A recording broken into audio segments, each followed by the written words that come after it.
Morning दोस्तों, स्वागत करती हूँ अपने YouTube channel Anju Yadav official fun में। और आप सब कैसे हैं? उम्मीद करती हूँ कि आप सब अच्छा होंगे। हम भी ठीक हैं दोस्तों। और मैं नहा आ चुकी हूँ और आप लोगों से मैं बता देती हूँ फाइनली, जो आप हमेशा आप लोग कमेंट कर रहे हैं, बोल रहे हैं, यही 3-4 दिन से कमेंट आ रहा है कि भाभी आप अपने ससुराल क्यों नहीं जा रही हो, आप यहीं पर बहुत दिनों से पड़ी हैं। किसी ने बोल रहा है भाई कि दीदी आप ससुराल क्यों नहीं जा रही हो, आप यहीं पर पड़ी हो। और तलाक सलाक वाला वीडियो डाली तो सब क्या हकीकत था? तो मैं बता देती हूँ कि सच में वो हकीकत था, तो मैं डाली। मैं झूठ मूठ का वीडियो नहीं डालती हूँ, मैं हकीकत वाला जो रहता है वही डालती हूँ। तो पूरी सच्चाई के साथ मैं आप लोगों के बीच वो बात को बता दे रही हूँ कि मैं क्यों अपने ससुराल नहीं जा रही हूँ। नहीं जाने का क्या हमारा कारण है दोस्तों। तो दोस्तों वैसे तो मैं और सारा जो वीडियो डाली हूँ, तो उसके लिए एक बहन थी जो कि बोल रही थी कि आप पहले वीडियो डाली, अपने बातों को रखी हम लोगों के बीच, और अब क्या हुआ कि अब आप वीडियो नहीं डाल रही हैं बड़ा वाला, जो कि जो तुम्हारी जो सच्चाई है उसके ऊपर जो वीडियो आप बना रही थी ससुराल वाला, तो वो वीडियो अब नहीं आ रहा है। तो मैं बता देती हूँ कि मैं जैसे कि कुछ दिन डाली, उसके बाद फिर उसके बाद मुझे समझ में नहीं आया कि मैं डालूँ क्या करूँ, तो मैं छोड़ दी थी। तो आप लोग पूछ रहे हैं कि मैं ससुराल क्यों नहीं जा रही हूँ, तो मैं बता देती हूँ आप लोगों को कि क्यों नहीं जा रही हूँ। तो इसमें से कुछ भी झूठ नहीं रहेगा दोस्तों। मैं ना वहाँ पे मुझे भी शौक़ है कि मैं अपने ससुराल में रहूँ, लेकिन क्या करें, क्या करें। मैं तो मैं ससुराल में मैं कैसे रहूँगी, आप ही लोग सोचिए। मैं कैसे रहूँगी ससुराल में? मैं रहती हूँ तो मेरी जो सास है वो अपना जो खून वाला जो जो महीना आता है उसका वो वाला कपड़ा हमसे धुलवाती है। और कुछ दिन पहले उसके पैर में दर्द हो रहा था तो अंगना में ही हग्गी थी, तो हमसे फेंकवा रही थी, तो हम नहीं फेंके। इसमें कुछ भी झूठ नहीं रहेगा, ठीक ना। तो वो हग्गल फेंकवा रही थी हमसे, तो मैं तो खून वाला कपड़ा तो उसका मैं धो देती थी, लेकिन जब गंदा जब कर दी अंगना में तो वो फेंकवाने लगी, तो हमसे वो नहीं हुआ। हमें एकदम उकाई आने लगी, उल्टी आने लगी। मैं बोली कि चाहे कुछ भी कर लो, मैं नहीं फेंकूँगी, तो मैं नहीं फेंकी। और जो मतलब अपना अपना तो कचरवाती ही थी, अपने बेटियों का भी हमसे कचरवाती थी। बताओ, मैं इतना नरक, अपना नरक हमसे धुलवाती थी। यही सब वजह है नहीं जाने का। मैं नहीं जाऊंगी, मैं नहीं, ये सब नहीं करूंगी, हमसे नहीं होगा। कुछ दिन तो मैं की, मेरे बच्चे नहीं थे तो मैं की, मेरे बच्चे नहीं थे तो मैं सबका मतलब की, सबको हमेशा मीसना घसना, अपने ननद को भी देवर को भी मीसी हूँ, सर पे उसके तेल रखी हूँ, तेल रख के दबाई हूँ। ननद का भी अपने पैर मीसी हूँ, तेल रख के सर को दबाई हूँ, उसके खून वाला कपड़ा धोई हूँ। वो धुलवाती थी, धुलवाती थी, खून वाला कपड़ा हमसे धुलवाती थी, मेरी सास धुलवाती थी ज़बरदस्ती। अगर मैं ना धुलूँ तो वही झगड़ा लड़ाई, सो मतलब डर की वजह से मैं धोती थी कि कहीं कोई गलती ना हो जाए हमसे। जो भी वो ये लोग करवा रहे हैं मैं कर दूँ, करने में क्या जाता है, करने में क्या जाता है, मैं ये सोच के मैं कर देती थी। लेकिन उन लोगों का मतलब ज़िंदगी भर थोड़ी वो नहीं करूँगी। अब नया नया मैं गई थी, मेरे बच्चे नहीं तो मैं कर दी। सोच, डर के मारे मुझे डर लगता था कि कहीं मेरी शिकायत ना हो जाए, कहीं झगड़ा, इसी झगड़ा लड़ाई बचाने के लिए मैं कर देती थी। उसके बाद हग के अपना हग्गल हमसे लगी फेंकवाने, तो मेरे से नहीं हुआ, मैं नहीं कर पाई। मेरा जो पति है पैंट में मूत देते थे। करेंगे आप लोग विश्वास? पर क्या करें, करो, कर लीजिए विश्वास। हकीकत जो है मैं वही बस बोल रही हूँ, झूठ इसमें कुछ भी नहीं बोल रही हूँ। मेरे पति पैंट में पेशाब कर देते थे, पैंट में पेशाब कर देते थे मेरे पति, वो मुझसे धुलवाते थे। तो मैं लड़ती थी, झगड़ती थी, मैं नहीं धुलूँगी, मुझे घिन आ रहा है।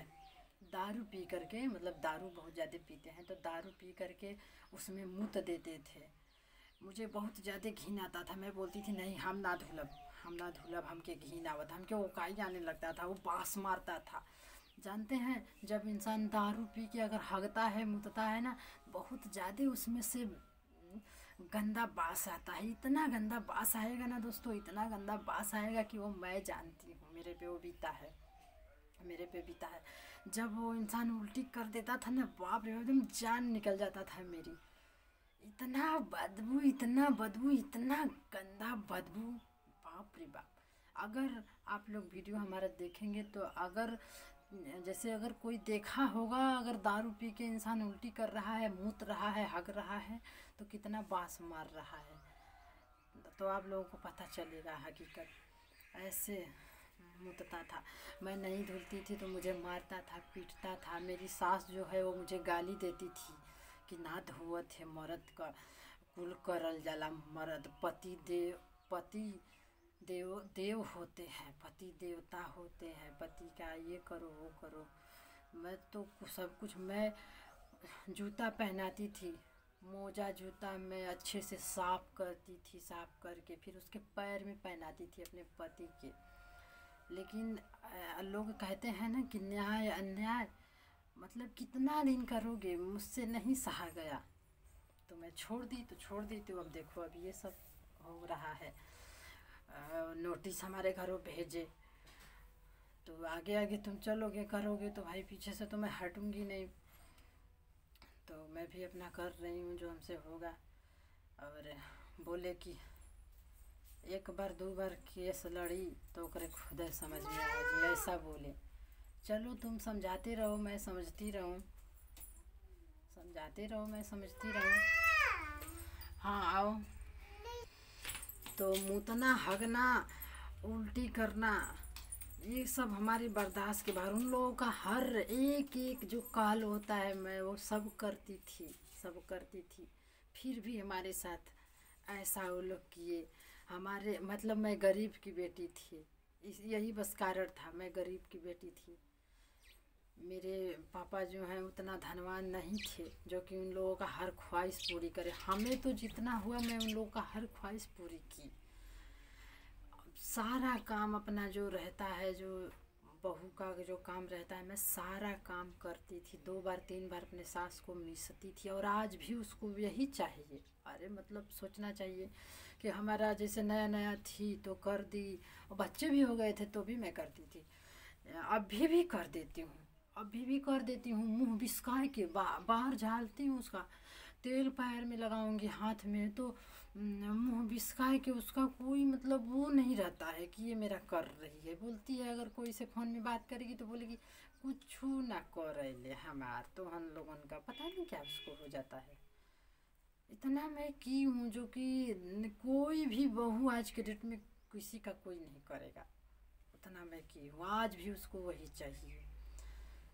नरक धो उसका, उसके बेटियों का नरक धो, उसके लड़का जो है उसका हकल मुतल करो। मैं अपने बच्चों का करूँगी, अपना करूँगी कि मैं सबका जिम्मेदार, मतलब सबका भागी लेके गई हूँ। गरीब की बेटी हूँ तो मैं सबका भागी लेके गई हूँ कि ये करूँगी वो करूँगी, तभी हमें ये होगा। कुछ अगर मैं मांग दूँ तो मुझे नहीं मिलता था, सबके लिए आ जाता था, मेरे लिए नहीं। मेरे लिए ये होता था कि तू अपने बाप से मांग, अपने माई से मांगो, चावल अपने माई से मांगो, कुछ भी खाओ। रोटी 4 बार 5 बार मैं बनाती थी। बगल अगल के लोग देखते थे, जाते थे तो बोलते थे कि अरे तोहरे घर जेठ बैठ साखनियर खाना बनला का हो। कैसे 3-4 बार ऐसे रोटी बनाना पड़ता था ना कि एक बार मैं लेके इतना बनाती थी, जैसे जितना मन, जैसे सबको खाने के लिए मैं बनाती थी तो मेरी जो सास थी वो पूरा आटा ले जाके रख देती थी, वो बस इतना आटा देती थी, इतना से ज़्यादा नहीं, बस वही 5-6 रोटी बस बनता था। ख़त्म हो जाएगा फिर बनाओ, उन्हीं लोगों के लिए, जो कि अपने लिए वो भी नहीं, उन्हीं लोगों के लिए। तो फिर बनाओ, अरे रोटियाँ बनाए दे रहे दोपहरिया तिजहरिया में रोटी बनावल जाला, हम हन जा रही जा तो हम हन जा हे कैली जा, हो लिपली जा, हे कैली जा, ऐसा बोलती थी। तो दोस्तों वीडियो बहुत ज़्यादा बड़ा हो जाएगा और मैं जो भी बात रहेगा मैं दूसरे वाले वीडियो में आप लोगों से बताऊंगी, और ये वीडियो हमारा बड़ा हो जाएगा तो आप लोग